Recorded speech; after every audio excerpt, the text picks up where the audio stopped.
le livre de Carnet. Le verset 34 de la 4e sourate. Le patron, il a besoin des employés, il n'a pas besoin de religieux, c'est clair. S'il a accepté le travail, parce qu'il y a des conditions, il faut qu'il applique les règles.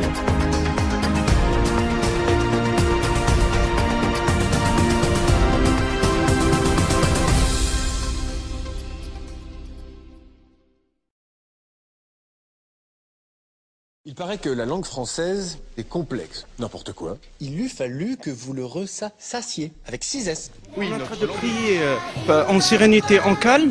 Ils viennent le perturber, qui vient de loin, de 60 km, ils viennent pour perturber notre prière, notre sérénité, notre tranquillité.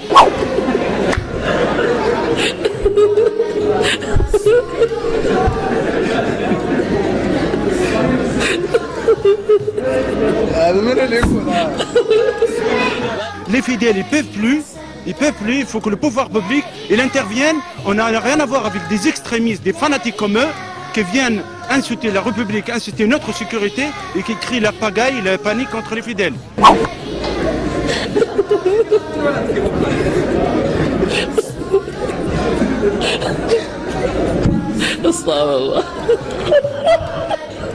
Merci infiniment Hassen Chalgoumi. Je rappelle votre livre Pour l'islam de France avec la collaboration de Farid Hanash, le Cherche Mili. Vous avez compris que c'est un discours qu'on n'a pas forcément l'habitude d'entendre dans la bouche d'un grand représentant de l'islam en France. Merci infiniment. Est-ce que vous pouvez, pour terminer, regarder la caméra ici et dire tout de suite d'autres infos sur la chaîne Info? Cette caméra-là. D'autres infos sur la chaîne Info. À vous. D'autres infos sur la chaîne Info. Allez-y, dites-le.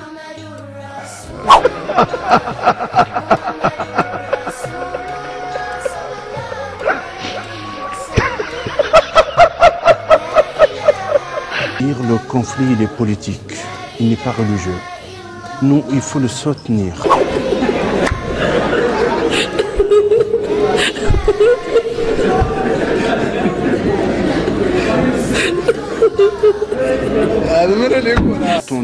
Des pays étrangères qui gèrent du lieu de prière sur des terres françaises, malgré la laïcité, je ne crois pas qu'elle va brader la souveraineté française.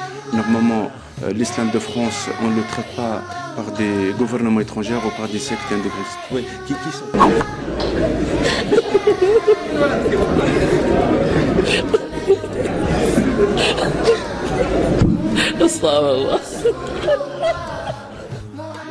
à quel point la communauté qui nous domine tous méprise la communauté musulmane pour leur choisir comme représentant un abruti qui parle même pas français correctement quand même. Ça prouve vraiment un mépris total, quoi.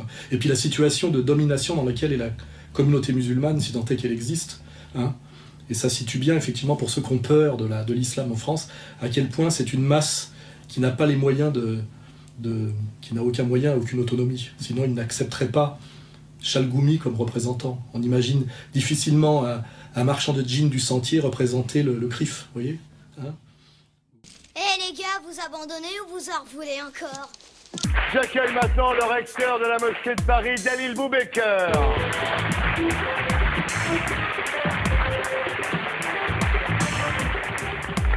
Bonsoir. Bonsoir, monsieur Boubaker. Alors, Dalil Boubaker, bonsoir. Vous êtes recteur de la mosquée de Paris. Vous êtes descendant du premier calife de l'islam, Abou Bekr, compagnon et beau-père du prophète Mahomet. Que c'est drôle! Ah, oh mon Dieu, que c'est drôle! Que c'est drôle!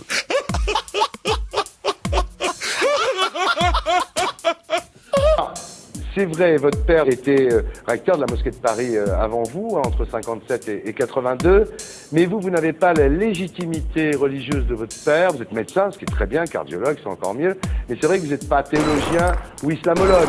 Est-ce que c'est à cause de ça que vous avez du mal aussi à avoir de l'autorité? Écoutez, si j'allais par là, est-ce que Jésus-Christ était un théologien? Est-ce que Mahomet était un théologien? Est-ce que Mahomet était un théologien? Est-ce que Mahomet est est-ce que Mahomet était un théologien ou un docteur de la loi? Au contraire, il s'est insurgé contre les docteurs, et Jésus pareil. Je suis meilleur que beaucoup de théologiens actuels. Alors là, je sens que tu fous ma gueule. Ah, bien sûr. Si, tu m'en parles Kéfon Issem. Reciter, donc remontrer le livre de Caroline. Le verset 34 de la 4e sourate. Vous en foutez? Donc Caroline. Y a que la vérité qui blesse. Moi, je dis tout haut, tout ce que les autres y pensent tout bas. T'es pas apte à me guider. Qu'est-ce qu'il y a maintenant, hein? Dans la mesure où l'islam a toujours été gouverné par des califes, et à la chute du califat, ce sont d'autres formes de califat, laïques cette fois-ci, qui sont manifestées. Donne-moi une minute. Dylan Rhodes? Quoi? Je crois que j'ai mal entendu. Tu as dit des magiciens? Ouais. Bonjour, Malek Chebel, anthropologue des religions, philosophe. Vous publiez L'islam de chair et de sang sur l'amour, le sexe et la viande.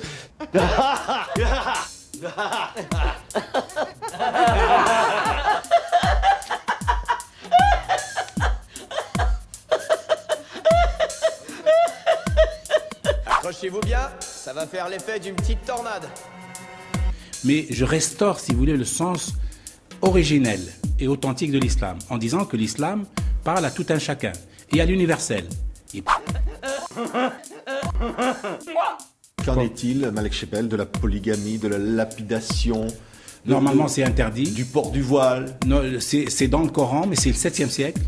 Et donc, la nouvelle interprétation des textes que je préconise, avec d'autres, dit que la polygamie n'est plus de notre temps, dans la mesure où elle n'est pas équitable, qu'on n'est pas équitable dans le cadre du couple. La lapidation, on lapide Satan dans le Coran, on lapide pas l'être humain. Tous les archaïsmes liés à la société bédouine de l'époque, il faut les abolir, tous les archaïsmes. Attendez, monsieur, ça va ou... Non, là c'est pas monsieur, c'est Fred. On rigole pas avec ça, Omar. Il y a un moment donné, il faut savoir dire stop.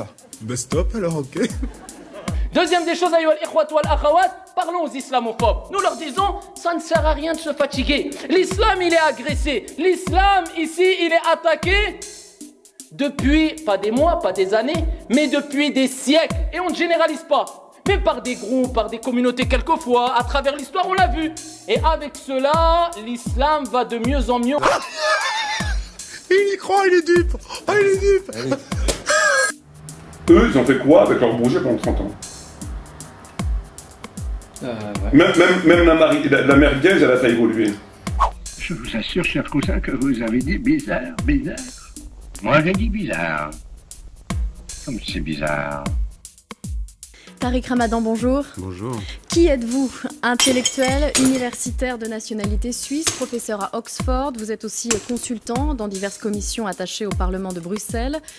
Vous le connaissez, hein, il est professeur d'islamologie à l'université d'Oxford. Il est membre d'un groupe de réflexion fondé par Tony Blair, en personne, hein, sur la place de l'islamisme au Royaume-Uni. Hein, ça vous pose son homme.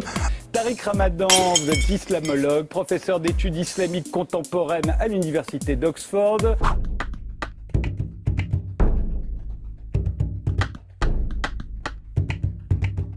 Attaché à l'université de Dashita, je l'ai bien prononcé.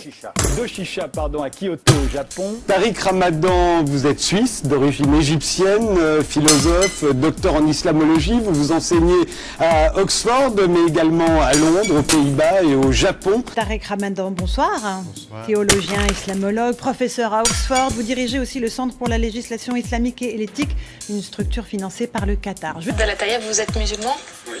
Vous êtes croyant, pratiquant? Disons que je suis dans une réinvention de cette religion. J'ai grandi au Maroc, j'ai vécu dans ce pays jusqu'à l'âge de 25 ans, donc je me sens musulman, même si je ne veux pas l'être. Et vous affirmez qu'on peut être musulman et homosexuel? Il t'arrive quoi, toi? Moi, j'ai lu le Coran toute la nuit, ok? T'as fait ça, toi? Non, donc moi, je sais de quoi ça parle, pas toi. N'essaie pas de me la mettre, c'est un malin, lui. La ilaha illallah. Tu deviens cela maintenant, hein? À quelques heures de l'ouverture de sa mosquée, Ludovic Mohamed Zahed fait le tour du propriétaire. Pour l'instant, c'est dans la maison d'un moine bouddhiste que sa salle de prière sera installée. Un petit espace inédit ouvert à tous, une mosquée pour hétéros comme homosexuels. J'ai jamais entendu ça. Ah bon? Oui. Une grande ville d'Arabie Saoudite à l'heure actuelle, Taïf, la tradition veut que, nous rapporte que les notables de la ville ne sont même pas sortis eux-mêmes. Ils ont envoyé leurs enfants pour lapider le prophète, parce qu'ils ont refusé son message. Mais qu'est-ce que c'est que ça? Tu donnes des droits aux femmes, tu veux qu'on fasse pas souffrir trop les animaux. C'était une révolution à l'époque. Il acceptait les transsexuels, les homosexuels chez lui, il les protégeait. Évite de parler comme ça ou c'est moi je vais te niquer. Toi t'es qu'une merde, tu connais rien. Le chétan il est en train de te manger le cerveau. C'est le chétan qui nous engraine dans le haram. Dis-toi qu'il est tout le temps là présent.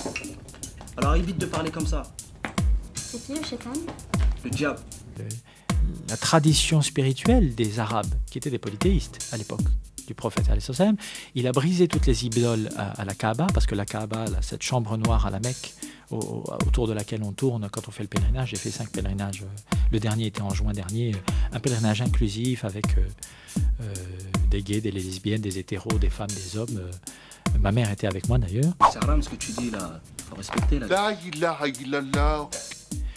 Donc après, est-ce qu'on deviendra des anges de lumière? Vous savez, dans le Coran, tu sais, les anges se prosternent devant Adam.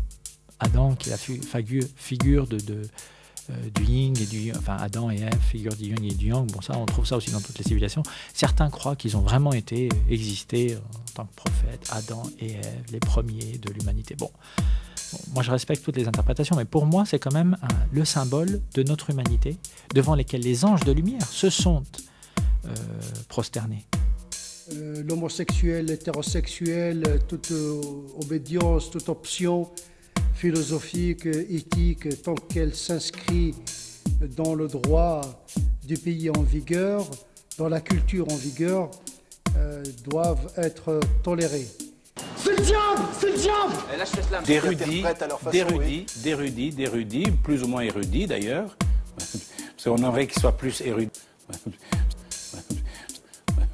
On aimerait qu'ils soient plus érudits que moi, c'est sûr, mais c'est pas le cas. Plus ou moins érudits d'ailleurs. On aimerait qu'ils soient plus érudits que moi, c'est sûr, mais c'est pas le cas.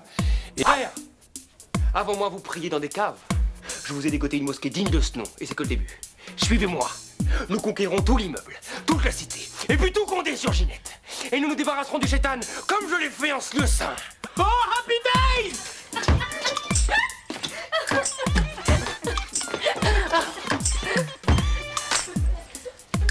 Chose qu'on ne trouve pas dans le Coran, la polygamie par exemple. La polygamie, le Coran est pour la monogamie. Et souvent les gens lisent le verset mais seulement à moitié. Non, c'est un chapitre.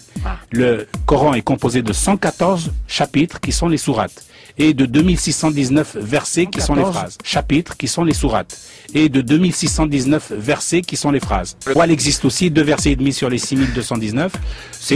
Il existe aussi 2 versets et demi sur les 6219. Il existe aussi 2 versets et demi sur les 6219. Alors messieurs, je me tourne vers vous avec d'abord cette question. Est-ce que les religions sont homophobes? Qui veut répondre? Qui commence? Qu'est-ce qu'on veut dire par homophobie? Je voudrais qu'on clarifie le...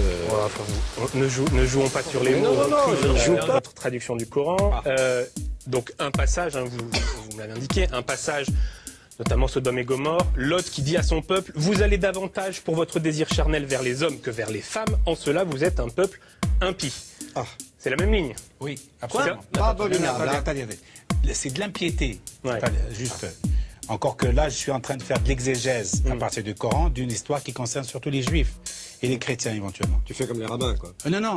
Le problème avec le Coran, ou la particularité du Coran, si je puis me permettre très exactement, parce que quand je dis le problème avec le Coran, il y a des gens qui vont entendre quelque chose qui n'est pas dans la bouche, c'est que le Coran reprend l'ensemble des histoires bibliques de tous les prophètes précédents.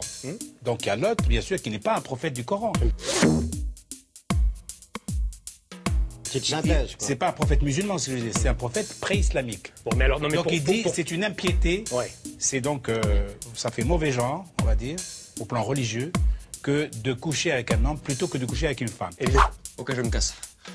Je vais aller voir des musulmans, des vrais frères, parce que t'es moi. Le seul musulman qu'on a à la baraque, il est en carton, mon frère. C'est avec un drapeau français sur le cœur que des membres de la communauté musulmane sont venus manifester place de la Bastille. Ils dénoncent la radicalisation religieuse et revendiquent leur appartenance à la France. L'événement déclencheur de ce rassemblement, l'affaire Mohamed Merah, en mars dernier à Toulouse. Marchons, abreuve nos sillons.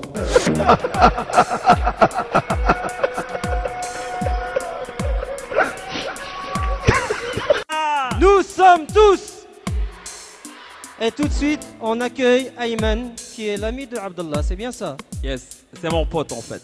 C'est ton ami. Oh, bah dis donc 5 ans.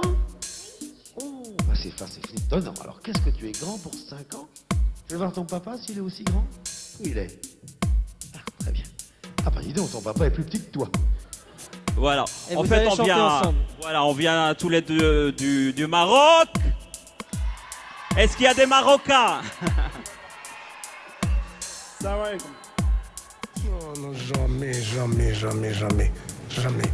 jamais. Anti-juif et tout ça, jamais. Sinon, on ne laisse pas donner des prêches ici. Hein. De toute façon, il est dans tout le... Il est connu. Hein. Ça fait 10 ans qu'il est là. Et il a fait Masjid Oman, Masjid Abou Bakr, Mondeville, Noisy-le-Sec, partout. Hein. C'est vrai et tout. Et ça m'a étonné.